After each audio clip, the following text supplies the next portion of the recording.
تو تم اپنے پروردگار کی کون سی نعمت کو جھٹلاؤ گے؟ ان میں 2 چشمے بہ رہے ہیں تو تم اپنے پروردگار کی کون کون سی نعمت کو جھٹلاؤ گے؟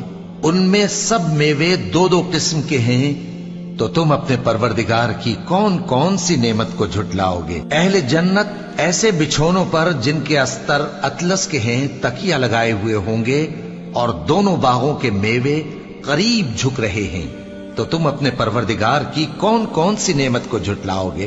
ان میں نیچی نگاہ والی عورتیں ہیں جن کو اہل جنت سے پہلے نہ کسی انسان نے ہاتھ لگایا اور نہ کسی جن نے، تو تم اپنے پروردگار کی کون کون سی نعمت کو جھٹلاؤ گے؟ گویا وہ یاقوت اور مرجان ہیں تو تم اپنے پروردگار کی کون کون سی نعمت کو جھٹلاؤ گے؟ نیکی کا بدلہ نیکی کے سوا کچھ نہیں ہے تو تم اپنے پروردگار کی کون کون سی نعمت کو جھٹلاؤ گے؟ اور ان باغوں کے علاوہ 2 باغ اور ہیں تو تم اپنے پروردگار کی کون کون سی نعمت کو جھٹلاؤ گے؟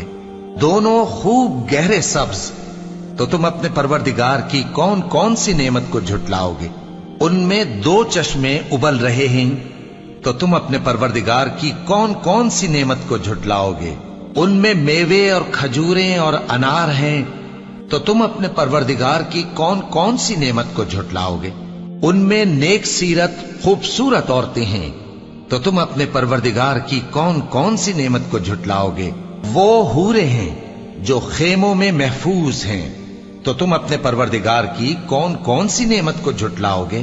ان کو اہل جنت سے پہلے نہ کسی انسان نے ہاتھ لگایا اور نہ کسی جن نے، تو تم اپنے پروردگار کی کون کون سی نعمت کو جھٹلاؤ گے؟ سبز قالینوں اور نفیس مسندوں پر تکیے لگائے بیٹھے ہوں گے تو تم اپنے پروردگار کی کون کون سی نعمت کو جھٹلاؤ گے؟ اے نبی صلی اللہ علیہ وآلہ وسلم، تمہارا پروردگار جو صاحب جلال و کرم ہے، اس کا نام بڑا بابرکت ہے۔